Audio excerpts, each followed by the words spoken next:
If there's one thing you should know about Fort Stockton, they know a thing or two about water. When the natural spring-fed Comanche Springs poured life to Fort Stockton back in the 1930s, that was around the time the Water Carnival started.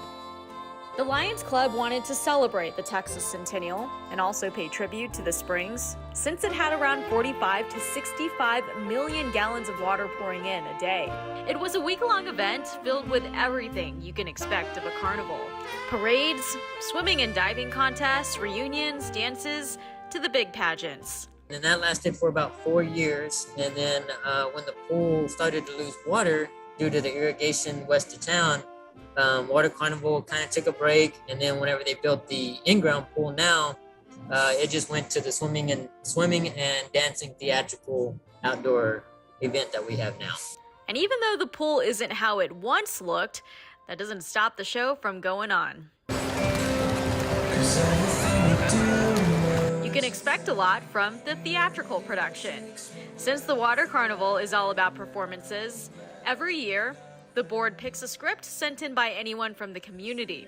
Then they base the show around that. This year's theme is tropical, and they're calling this Port Stockton. The directors this year is Angela Harrell and Kelly Burns Harrell, which is her daughter. They took the idea kind of like of The Little Mermaid, rewrote the script, and they wrote the script all themselves. You know, there's dialogue, and then they add in the swimming and dancing in between that. Over 200 people helped put the Water Carnival together, from the performers doing synchronized swimming to the dance performances to the ones behind the scenes, bringing this show-stopping performance center stage, or rather, center pool.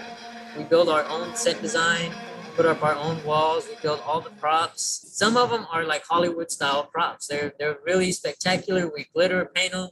They look really great. Our light crew, we have 9 lights that light the entire show, and then we have a bunch of stage lights, just like a normal theater. But we're able, with our follow spotlights, we're able to change colors and, you know, just light everything and make it really, really enthusiastic, really fun for people. And we try and get, you know, kids and adults, everybody involved. It's just a really fun event to come watch. During Water Carnival, the spotlight is also on the contestants in the pageants. That includes Miss Fort Stockton on Saturday, and each girl puts on her best to win the crown. We also can't forget about the reunions, whether it's native Fort Stocktons coming back or those who still live here.